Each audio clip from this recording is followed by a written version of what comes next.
1947 થી 1952ના જવાહરલાલ નહેરુની સરકારના સમયને અવગણતા માત્ર ચૂંટાયેલા પ્રધાનમંત્રી તરીકે નરેન્દ્ર મોદીના શાસનકાળે એમને સૌથી લાંબો સમય પ્રધાનમંત્રી રહેનાર દેશના નેતા બનાવી દીધા છે। પણ આ ઇતિહાસની સાથે છેલ્લા 12 વર્ષમાં મોદી સરકારના એવા અનેક નિર્ણયો પણ રહ્યા જેણે દેશને નવી દિશા આપી। એવા સામાજિક, આર્થિક, રાષ્ટ્રીય નિર્ણયો પર નજર કરીએ।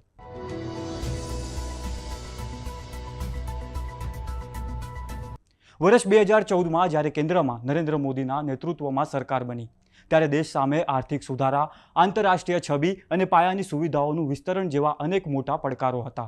આજે વર્ષ 2026માં જ્યારે આ સરકારે શાસનના 12 વર્ષ પૂર્ણ કર્યા છે ત્યારે દેશના આર્થિક, સામાજિક અને વ્યૂહાત્મક માળખામાં આવેલા મોટા વળાંકોનું મૂલ્યાંકન કરવું જરૂરી બને છે। ઘરમાં બીમારી આવે તો માણસોને સાજું કરવા કરતાં મોટી ચિંતા થતી કે આ ખાટલો એટલો મોંઘો પડશે કે ઘરનો ખાટલો પણ ક્યાંક ના છીનવાઈ જાય। પણ ગુજરાતમાં ચાલતી મા અમૃતમ યોજનાની જેમ જ દેશમાં આયુષ્માન ભારત યોજના આવી અને મિડલ ક્લાસને બીમારીથી બચવાનો રસ્તો મળ્યો। છેલ્લા એક દાયકામાં સરકારે સામાજિક કલ્યાણની યોજનાઓને સીધી જમીન સ્તર સુધી પહોંચાડવા પર ધ્યાન કેન્દ્રિત કર્યું। તથ્યો પર નજર કરીએ તો પીએમ આવાસ યોજના અંતર્ગત 4 કરોડથી વધુ પરિવારોને પાકા મકાનોનું વિસ્તરણ કરવામાં આવ્યું તો સ્વચ્છ ભારત મિશન હેઠળ 10 કરોડથી વધુ શૌચાલયોનું નિર્માણ કરીને ગ્રામીણ સેનિટેશનનો વ્યાપ વધારાયો। આ કલ્યાણકારી યોજનાઓમાં સૌથી મોટો ઉમેરો જળ જીવન મિશનનો રહ્યો।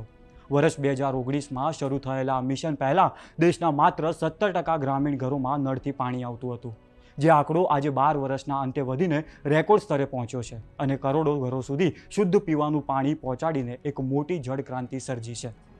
યાત્રા ચાલુ છે, અનેક ઘરમાં નળ પહોંચ્યા પણ જળની સુવિધા સામે પ્રશ્નો છે। પણ 12 વર્ષ પહેલાંની સ્થિતિ સાથે સરખામણી કરીએ તો આસમાન જમીનનું અંતર સ્પષ્ટ દેખાય છે। આ ઉપરાંત આયુષ્માન ભારત કાર્ડ દ્વારા દેશના વંચિત વર્ગને 5 થી 10 લાખ રૂપિયા સુધીની કેશલેસ સ્વાસ્થ્ય સુરક્ષા મળી છે। આર્થિક મોરચે ભારતે ટેકનોલોજીના ઉપયોગથી ગવર્નન્સનું મોડેલ બદલી નાખ્યું છે। JAM એટલે કે જનધન ખાતા, આધાર અને મોબાઈલ કનેક્ટિવિટીના સમન્વયથી ડિરેક્ટ બેનિફિટ ટ્રાન્સફર શરૂ કરાયું। આ સિસ્ટમથી સરકારી સબસિડી સીધી લાભાર્થીઓના ખાતામાં જમા થતાં વચેટિયાઓની ભૂમિકા નહીવત થઈ ગઈ। આ સાથે જ ભારતે વિકસાવેલું યુપીઆઈ આજે વૈશ્વિક સ્તરે ડિજિટલ પેમેન્ટનું સૌથી મોટું પ્લેટફોર્મ બની ચૂક્યું છે, જે નાના વેપારીઓથી લઈને અર્થતંત્રના ઔપચારિકરણમાં મોટો ફાળો આપી રહ્યું છે। જ્યારે ટેક્સ સિસ્ટમમાં જીએસટીનો અમલ અને હાઈવે નેટવર્કનું ઝડપી વિસ્તરણ આ સમયગાળાના મહત્વના આર્થિક સુધારા છે। આજે તમે 10 રૂપિયાની સિંગ ખરીદો છો કે ચનાચોર ગરમ, એમને પણ યુપીઆઈથી પેમેન્ટ કરી શકો છો। ભલે આની બહુ મોટી નોંધ ના લેવાઈ હોય, પણ નરેન્દ્ર મોદીના શાસનકાળની કદાચ આ સૌથી મોટી ક્રાંતિ છે। મોદી સરકારના કાર્યકાળ દરમિયાન કેટલાક એવા નિર્ણયો પણ લેવાયા જે દાયકાઓથી પેન્ડિંગ હતા। ઓગસ્ટ 2019માં જમ્મુ કાશ્મીરમાંથી કલમ 370 નાબૂદ કરીને રાજ્યને બંધારણીય રીતે ભારત સાથે સંપૂર્ણપણે સાંકળી લેવામાં આવ્યું। વ્યૂહાત્મક સુરક્ષાની વાત કરીએ તો સરહદ પાર સર્જિકલ સ્ટ્રાઇક અને બાલાકોટ એર સ્ટ્રાઇક જેવા આક્રમક પગલાંથી ભારતે પોતાની સંરક્ષણ નીતિ બદલી।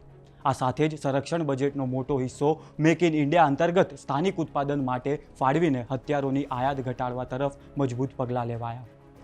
આંતરરાષ્ટ્રીય સ્તરે ભારતે પશ્ચિમ દેશો અને ગ્લોબલ સાઉથ વચ્ચે એક સંતુલિત કડી તરીકે પોતાની ઓળખ બનાવી છે। G20 સમિટનું સફળ આયોજન અને વૈશ્વિક સંકટોમાં ભારતની મુસદ્દીગીરી દેશનું વજન વધાર્યું છે। તો બીજી તરફ ઘરેલું સ્તરે અયોધ્યામાં કાનૂની પ્રક્રિયા બાદ ભવ્ય રામ મંદિરનું નિર્માણ એ સાંસ્કૃતિક વારસાના જતનને અને રાષ્ટ્રવાદના મજબૂત પ્રતીક તરીકે ઉભરી આવ્યું છે। કોઈપણ નેતા જ્યારે દેશના વડા તરીકે 12 વર્ષ પૂરા કરે તો સ્વાભાવિક રીતે ટીકા કરવા માટે અનેક મુદ્દા હોવાના, પણ સામે જે સફળતાઓ મળી છે એ પણ ઐતિહાસિક છે। સમય અનેક વાતો માટે નેતાઓને યાદ રાખે છે, પણ યુપીઆઈથી લઈ આયુષ્યમાન ભારત કે પછી જમ્મુ કાશ્મીર અને રામ મંદિર જેવા નિર્ણયોએ બેશક રીતે નરેન્દ્ર મોદીને ઇતિહાસમાં અંકિત કર્યા છે। તમને પ્રધાનમંત્રી તરીકે નરેન્દ્ર મોદીના કયા નિર્ણયો સૌથી વધારે આકર્ષ્યા એ અમને કોમેન્ટ કરી જણાવો। નમસ્કાર।